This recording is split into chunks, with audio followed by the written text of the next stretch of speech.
Papuri po sa ating Diyos na buhay. Salamat po sa Panginoon sa araw na ito na muli po ay nilaw niya po na tayo magkatipon-tipon upang patuloy mapag-aralan po ang kanyang mga salita. Amen. Salamat po sa Panginoon sa araw na ito. Tayo po ay manalangin. Ama, maraming maraming salamat po sa pahiram na buhay, lakas, talino, pangunawa, Panginoon, at sa lahat pa po ng mga pahiram mo po sa amin. Maraming maraming salamat po, aming Panginoon. Ikaw po ang may akda ng lahat ng bagay. Kaya patuloy kaming umaasa at nagtitiwala po sa iyo, Panginoon. Bingi po kami ng kapatawaran saan man pong aming mga naisip, mga nagawa, nasabi, Panginoon, na hindi po kaaya-aya sa iyong harapan. Bingi po kami ng tawad sa mga sinadya o di sinadyang kasalanan, patawarin mo po kami, Panginoon. Sin mo po ang bawat isa sa amin. At maraming maraming salamat po dahil patuloyan mo pong pinapaging dapat ang bawat isa sa patuloyang paglapit sa iyo. Maraming maraming salamat po.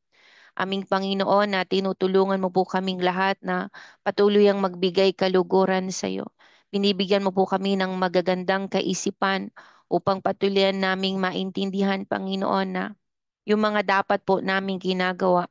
Kami na mga anak mo, kami na mga nakipagkaisa na sa iyo. Maraming maraming salamat po sa patuloy kalakasan na ipinapahiram mo po sa amin upang patuloyan po naming magawa yung mga ipinapagawa mo po sa amin. Maraming maraming salamat po, aming Panginoon. Ama, salamat po sa pag-aaral po namin sa Leviticus 15. Maraming maraming salamat po dahil patuloy mo po itong inaalaw at patuloy mo din kaming binibigyan ng karunungan at pangunawa po sa mga bagay na ito na aming matutunghayan. Maraming salamat din po sa mga nakakapanood at nakakapakinig na ng live na ito. Patuloy po namin binubuksan ang aming mga puso at isipan at patuloyan kang hinahayaan na kumilos sa aming mga buhay. Ikaw po ang magsalita po para po sa aming lahat sa umagang ito. Wiling po kaming makinig at muling matuto at sa aming pagkatuto nawa ay patuloyan po naming mai-apply yung mga dapat po naming mai-apply sa aming mga buhay. Patuloyan mo pong ituwid kami, Panginoon, sa lahat po ng aming mga ah, lahat po ng natutunan namin na mali pala. Salamat po sa patuloy pagtutuwid mo po sa amin. Willing po kaming magpa-correct sa iyo sa araw po na ito. Purihin ka po, Ama, sa lahat ng ito, maging sa kayusan ng mga ginagamit namin for this life. Sa iyo pong lahat ng kapurihan sa pangalan ni Jesus. Amen. Amen. Purihin po ang ating Panginoon. Salamat po sa Panginoon sa araw na ito. Leviticus chapter 15, mga tuntunin para sa paglilinis. Basahin po natin ng sabay-sabay. Sabi po dito, sinabi ni Yahweh kina Moises at Aaron, sabihin ninyo ito sa bayang Israel. Ang sino mang lalaking may tulo ay ituturing na marumi. At ito ang susundin niyang tuntunin, malala man o hindi ang kanyang sakit, sapagkat siya'y itinuturing na marumi. Ang alinmang higaan at upo ang gamitin niya ay ituturing na marumi. Sino mang makahipo sa higaan nito ay dapat maligo at magbihis. Lalabhan niya ang kanyang damit at ituturing siyang marumi hanggang gabi. Gayon din ang dapat gawin ng umupo sa inupuan ng may tulo. Lalabhan din ang damit, maliligo at magbibihis at ituturing na marumi hanggang gabi. Ang humawak sa may sakit na may natulo ay dapat maligo at magbihis. Lalabhan niya ang kanyang damit at ituturing siyang marumi hanggang gabi. Sino mang maduraan ng may ganitong sakit ay dapat ding maligo at magbihis. Lalabhan niya ang kanyang damit at siya ituturing na marumi hanggang gabi. Ituturing ding marumi ang upuan na ginamit sa hayop na sinakyan niya. Ang sino mang makahipo sa anumang bagay na kanyang hinigan ay ituturing na marumi. Ang sino mang magdala ng kanyang inupuan ay dapat maligo at magbihis. Lalabhan niya ang kanyang damit at ituturing siyang marumi hanggang gabi. Ang sino mang mahawakan ng lalaking may sakit na tulo na di muna naghugas ng kamay ay dapat maligo at magbihis. Lalabhan niya ang kanyang damit at ituturing siyang marumi hanggang gabi. Ang mga sisidlang yari sa putik na mahipo niya ay dapat basagin. Kung sisidlang kahoy naman, dapat itong hugasang mabuti. Kung ang may sakit nito ay gumaling na, maghihintay siya ng 7 araw saka maglilinis. Sa ikapitong araw, lalabhan niya ang kanyang kasuotan at maliligo sa umaagos na batis at siya'y magiging malinis na. Kinabukasan, kukuha siya ng 2 bato-bato o kaya'y 2 kalapati at dadalhin niya sa harapan ni Yahweh sa may pintuan ng toldang tipanan. Ibibigay niya ito sa saserdote upang ihandog. Ang isa'y para sa kasalanan at ang isa na may handog na susunugin. Ganito lilinisin ng saserdote sa harapan ni Yahweh ang taong nagkasakit ng tulog. Kapag ang isang lalaki ay nilabasan ng sariling binhi, dapat siyang maligo. Ituturing siyang marumi hanggang gabi. Dapat labhan ang alinmang kasuot ang yari sa tela o balat ng hayop na nabahiran nito at hugasan ang alinmang bahagi ng katawan na natuluan ng binhi. Iyo'y ituturing na marumi hanggang gabi. Pagkatapos magtalik ang isang lalaki at isang babae, dapat maligo silang pareho. Sila'y ituturing na marumi hanggang gabi. Ang sino mang babaeng nireregla ay 7 araw na ituturing na marumi. Ituturing ding marumi hanggang gabi ang makahawak sa kanya. Ang anumang kanyang mahigaan o maupuan sa loob ng panahong iyon ay ituturing na marumi. Ang sino mang makahipo sa higaan niya ay dapat maligo. Lalabhan nito ang kanyang kasuotan at siya ituturing ding marumi hanggang gabi. Ang sino mang makahawak sa anumang maupuan ng babaeng ito ay dapat ding maligo. Lalabhan niya ang kanyang damit at ituturing siyang marumi hanggang gabi. Ang makahawak ng anumang nasa hinigaan o inupuan ng babaeng iyon ay ituturing na marumi hanggang gabi. Sino mang lalaking makipagtalik sa babaeng may regla ay 7 araw na ituturing na marumi. Anumang kanyang mahigaan ay ituturing ding marumi. Kung ang sino mang babae ay dinudugo ng wala sa panahon o lumampas kaya sa takdang panahon ng kanyang pagreregla, ituturing siyang marumi hanggang siya'y dinudugo, tulad ng siya'y nireregla. Ang anumang mahigaan o maupuan niya sa loob ng panahong iyon ay ituturing na marumi, tulad din ng siya'y nireregla.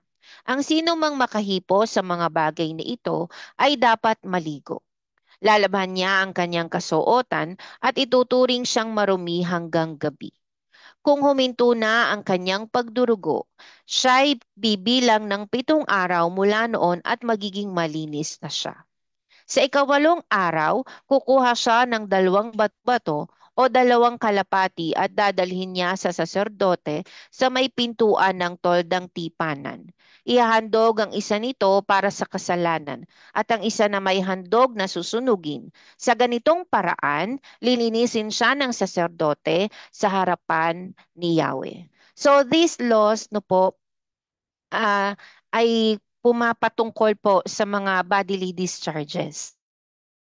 So, dito po makikita natin kung bakit po itinuturing na marumi etong mga may ganitong kaso. Sabi po dito sa susunod na talata, ganito ninyo ilalayo sa karumihan ang mga taga-Israel. Sapagkat kung hindi ninyo ito gagawin, mamamatay sila sa paglapastangan sa tabernakulo na nasa gitna nila. So alalahanin po natin yung tabernacle po o toldang tipanan na ipinagawa po ng ating Panginoon ay nasa kalagitnaan po ng bayang Israel.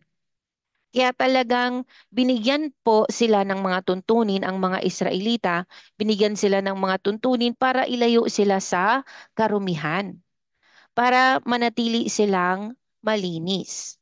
No po? Sabi nga dito, mamamatay sila sa paglapastangan sa tabernakulo na nasa gitna nila para din mabigyan nilang respeto ang Panginoon. Kasi nasa kalagitnaan nila ang Panginoon. Po. Sabi pa dito, ito ang mga tuntunin para sa paglilinis ng lalaking may tulo o nilabasan ng sariling binhi, sa babaeng nireregla at sa lalaking makikipagtalik sa isang babaeng itinuturing na marumi. So, dito po, okay po. So dito po, does not concern morality any more than those concerning diseases of the skin na napag-aralan po natin sa Leviticus 13 and yung panganganak sa Leviticus chapter 12. Wala pong mali sa talik ng pagtatalik ng mag-asawa naman at lal, wala ding ah, wala ding pagkakaroon po ng regla ng isang babae kasi normal. Pero ito po kasing sa Leviticus chapter 15, this governs ceremonial purity.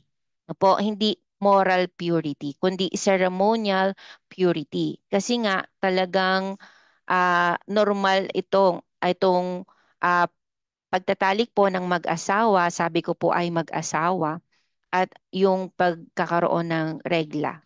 Pero syempre, itong mga sakit like yung tulo, no po, or hindi sinadya or pwedeng sinadyang labasan ng sariling binhi yung lalaki, no po. So, ito po, again, this governs ceremonial purity. No po. At dito, ah, binigyan sila ng mga tuntunin para malaman nila na sila ay marumi.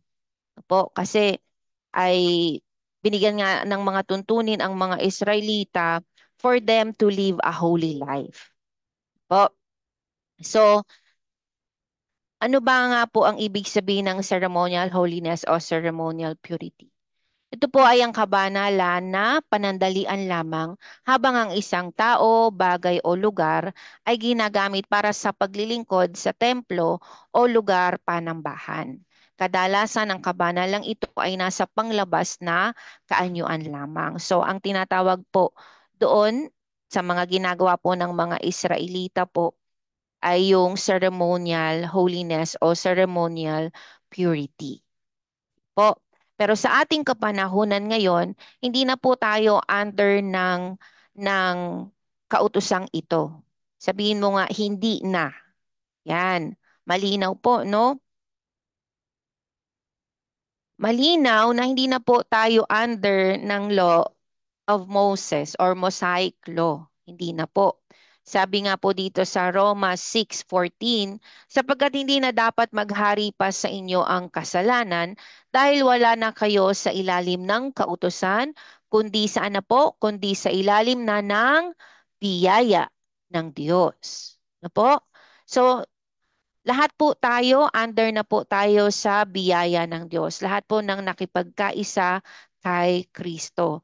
Lahat po tayo ay nasa ilalim na po ng biyaya ng Diyos. Kasi po ay kung susundin po natin ito, if ever na gusto nyo pong sundin ang kautosang ito, ay unang-una, hindi po tayo lehitimong Israelita. Ang tawag po sa atin ay mga hintil. Ano po? Pero sabi nga po sa 1 Peter 2 verse 9, di po ba? Na tayo, dati hindi tayo bayan ng Diyos, pero ngayon, bayan na tayo ng Diyos. Di po ba? Kaya again, kung sasabihin po natin na susundin pa itong law na ito, unang-una po sa lahat, hindi po tayo Israelita. Okay po? Kaya hindi na po tayo under ng kautosang ito. Pangalawa po, kung susundin po natin ito, itong mga nabanggit po dito sa Leviticus 15, no po, na dapat gawin ng kapag ang mag-asawa ay after nila magtalik, itong dapat gawin, and kapag niregla ang isang babae o kapag nagkasakit ng tulo, kapag nilabasan ng binhi, kung sasabihin ito ay susundin pa din, ay dapat sundin po lahat ng 600 plus na laws. Kasi sabi sa Book of James ay isa lang ang hindi masunod sa mga law na ito ay considered hindi mo na nasunod lahat. So for example, for example, sa 10 utos, nasunod mo yung siyam. Ano po? Nasunod mo yung siyam. Hindi mo nasunod yung ika-10. So, dun sa hindi mo nasunod na isa, ay parang hindi mo na rin nasunod lahat. So, ganun po. Ganun po ang pagsunod sa kautusan. Kaya nga ngayon, no po, ngayon, hindi na po tayo under ng kautusan, kundi sa ilalim na po ng biyaya ng Diyos o habag ng Diyos. Pero hindi naman din po natin pwedeng sabihin na malaya na tayong gawin ang lahat ng bagay. No po, hindi naman po natin pwedeng sabihin yon. Kasi hindi naman lahat po ng bagay ay makakabuti para sa atin. Amen po ba? So, nung panahong ito ng mga Israelita, nire-require po ito ng Diyos sa kanila para po sila maging ceremonially pure. No po? Pero sa ating panahon ngayon, sabihin mo nga sa panahon natin ngayon. Yes, sa panahon natin ngayon, ito na po ang nire-require ng Diyos, yung practical holiness. Po, practical holiness na po ang nire-require ng Diyos sa ating panahon ngayon. Ito po yung kabanalang isinasabuhay. Sabihin mo nga, kabanalang isinasabuhay. Ito yung kabanalang inaasahan ng Panginoon sa kanyang bayan. Again, dati hindi tayo bayan ng Diyos kasi hindi tayo mga Israelita. No po? Mga hintil po tayo. Pero sabi nga sa 1 Peter 2 verses 9 hanggang 10. No po? Verses 9 hanggang 10, but you are a chosen race, a royal priesthood, a holy nation, a people for his own possession, that you may proclaim the excellences of him who called you out of darkness into his marvelous light. Ang sabi pa sa verse 10, dati hindi tayo bayan ng Diyos, pero ngayon, bayan na tayo ng Diyos. Dati, pinagkaitan tayo ng habag, pero ngayon, nakatanggap na tayo ng habag. Kaya, kasama na tayo dito ngayon sa bayan ng Diyos. Sabi mo nga, kasama na ako ngayon. No po? Amen po ba? Lahat ng nakipagkaisa kay Kristo, lahat tayo ngayon ay kasama na sa bayan ng Diyos. Kaya may inaasahan sa atin ang Panginoon. No po? May inaasahan na sa atin ngayon ang Diyos. At ito yung kabanalang isinasabuhay. Sabihin mo nga po ulit, itype mo nga po ulit, kabanalang isinasabuhay. No po? So, ito ay ang pagsasabuhay ng mga iniutos niya mula sa banal na kasulatan. Ito'y nangangahulugan ng pagtatalaga ng sarili tungo sa buhay na naaayon sa looban ng Diyos na isinasaad sa Biblia. Ito ang buhay na kalugod-lugod sa Diyos. Po, again, ito na po ang inaasahan sa atin ng Diyos. Again, hindi na po tayo saklaw ng Mosaic Law. Hindi na po tayo saklaw ng kautusan na ipinagkaloob ng Panginoon kay Moises para po sa mga Israelita. Tinapos na pong lahat ito ng ating Panginoong Jesus. No po? Tinapos niya na pong lahat ito. Sabi nga ng ating Panginoon mismo, He came not to abolish the law, but to fulfill the law. No po? At dahil sa habag po ng Panginoon na umiiral sa ating mga buhay, simula nang tayo makipagkaisa na kay Kristo, ito po ang tumutulong sa atin yung kapangyarihan ng Diyos. Ito po ang tumutulong sa atin para mabuhay tayo ng nakalulugod o nagbibigay kaluguran sa Diyos. Amen po? Amen. Nawa po ay malinaw yon na hindi na po tayo saklaw ng mga batas na ito. Pinag-aaralan lang po natin ito para natin na talagang mula noon hanggang ngayon, seryoso ang Panginoon sa pagbibigay galang sa Kanya. Opo, na talagang mula noon hanggang ngayon, talagang binibigyang seryoso ng Panginoon ang kabanalan. Sabihin mo nga kabanalan. 'Di ba? So kitang-kita natin dito na ayaw ng Diyos ng marumbi. Ayaw ng Diyos ng anumang bahid ng kasalanan. At kitang-kita din natin dito na gusto ng Panginoon na maging right. Po, maging makapamuhay ng may kabanalan ang mga Israelita. Po?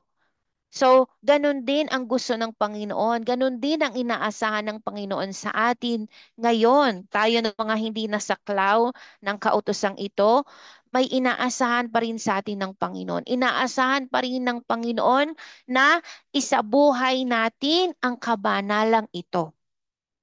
Dahil kapag isinabuhay natin ang kabanalang ito yung buhay na gusto ng Panginoon. No po? Ito yung magbibigay kasiyahan sa Panginoon. Ito yung buhay na magbibigay kaluguran sa Panginoon kapag isinabuhay po natin ang kabanalang ito na inaasahan sa atin ng Panginoon. Amen? Nawa malinaw po iyon sa ating lahat. Po, salamat sa Panginoon. Last verse po, sabi po dito sa unang Korinto chapter 6 verse 11. Ngunit nilinis na kayo sa inyong mga kasalanan at ibinukod na kayo ng Diyos para maging Kanya. Sabihin mo nga, nilinis. Sabihin mo nga, ibinukod. No po? So nilinis na tayo ng Panginoon mula sa ating mga kasalanan. Meron ng ready na forgiveness sa lahat ng hihingi ng tawad sa Panginoon. Naka-ready na yung forgiveness.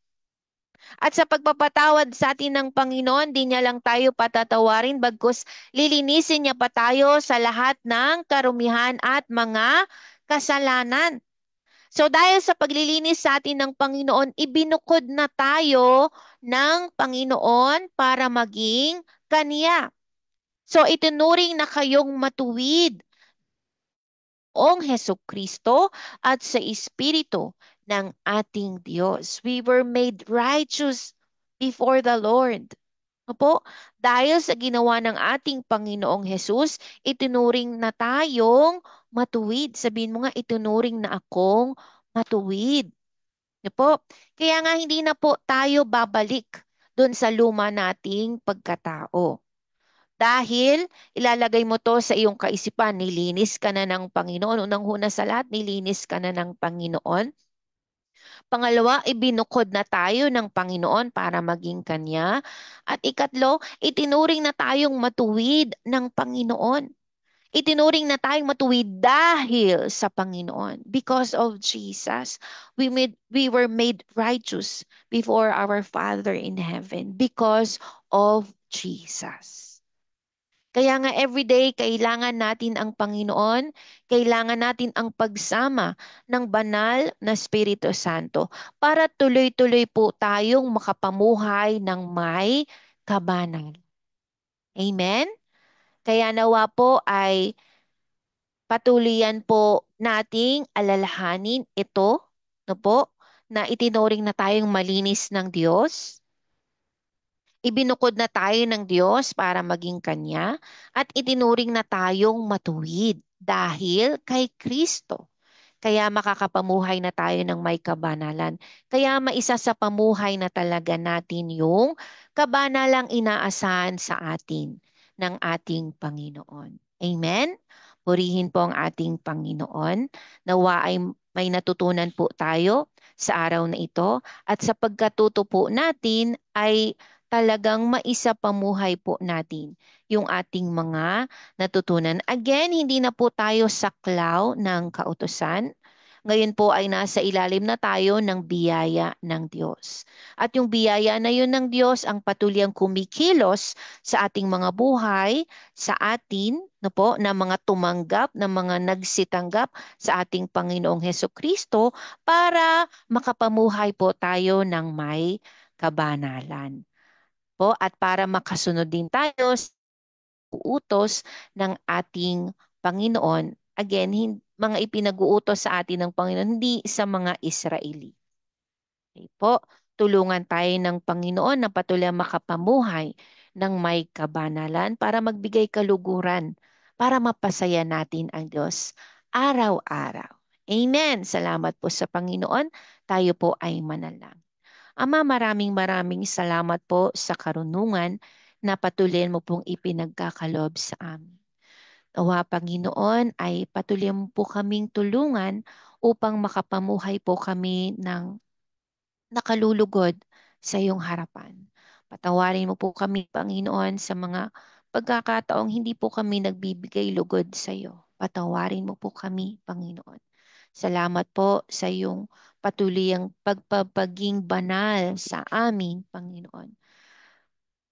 Patuloy pong pabanalin ang aming kaisipan, ang aming pananalita, maging ang aming mga gawa, Panginoon.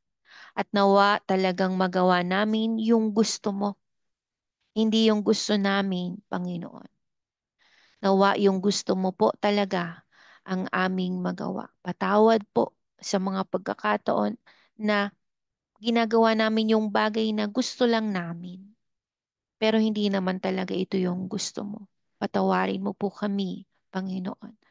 Nawa, Panginoon, ay palagi naming piliing makapamuhay ng may kabanalan. Dahil nilinis mo na kami, ibinukod mo na kami, Panginoon. At talagang itinuring mo na kaming matuwid. Kaya nawa tulungan mo kami na wag na naming lingunin ng lingunin yung aming mga past. Wag na naming balikan yung luma naming pagkatao.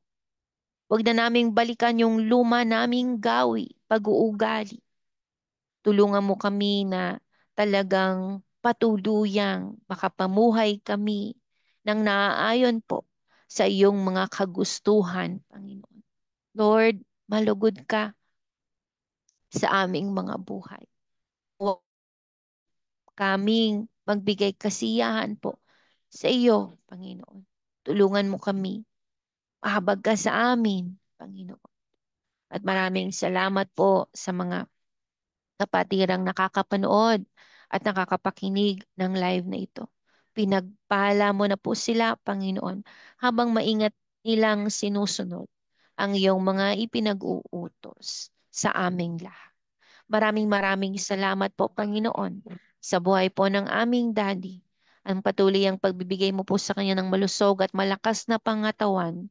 Gayon din po sa aming nanay Nelia, sa aking mga kapatid, sa aking nag-iisang asawa, sa aming mga anak, sa aking mga pamangkin, mga bayaw at hipag. Salamat din po sa aming mga mahal sa buhay, here and abroad. Salamat din po sa buhay ng aming Pastor Lito. Ang patulang pagbibigay mo po sa kanya ng malusog at malakas na pangatawan. Gayon din po sa aming mamang at sa buong Hesjada clan. Salamat din po sa buhay po ng aming Ate Rosel at sa kanyang buong pamilya. Sa aming Mama Len at sa buhay po ng Kuya Ronnie at sa kanilang mga mahal sa buhay. Especially po kay Papay. Salamat po sa patuloy ang pagpapasaya mo po sa kanya. Salamat din po aming Panginoon sa buhay po nila Mama Beng at ng kanyang buong pamilya. Sa buhay po ng Ninong Darius at Ninang Cynthia at ng kanilang mga anak, maging mga mahal sa buhay. Sa buhay po ng aming Teacher Bell, ng Sir Nell at ni Noe, patuloy ang pong igawad sa kanila ang patuloyan mong biyaya sa kanilang mga buhay, Panginoon. Salamat din po sa mag-asawang Hazel at Christian. Patuloy ang paghimalaan ng mag-asawang ito. Sa buhay po ng aming nanay Vilma, continue to provide for them, Lord God, maging sa aming ate Elena, maging sa kanyang panganak sa December. Salamat po sa provision mo po sa lahat po ng kanilang pangailangan sa buhay ng Kuya Randy at ng kanilang mga anak at ng incoming baby. Salamat din po, Panginoon, sa buhay po ng aming Nanay Vicky, ng kanyang nag-iisang asawa at ng kanilang mga anak at apo at kanyang mga manugang. Salamat po. Continue to bless her, Lord, and her family. Salamat din po sa buhay po ng aming Nanay Lorna Gayas at ng kanyang nag-iisang asawa na si Tatay Uming, ng kanilang mga anak at apo at maging ng kanilang manugang, maging sa buhay po ng pamilya po ni M. Estopa. Lord, continue to comfort them po, Panginoon. At salamat din po sa buhay po ng Mami Elma at ang kanyang mga mahal sa buhay. Salamat din po sa buhay po ng mga mahal sa buhay po ng Nanay Lorna na nasa Batangas. Salamat po, aming Panginoon.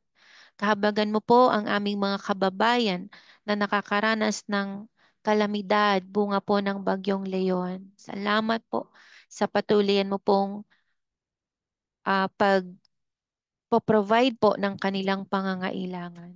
Salamat din po, Panginoon, sa buhay po ng aming lovely, si Carl, si Kel at Lucas, maging sa buhay po ng aming Nanay Lorna, maging ng aming Tatay Rading, ni Michael, maging ni Pretty, Panginoon. Salamat po, aming Panginoon, sa pamilyang ito na patuloy ang nakatalaga po para sa iyo.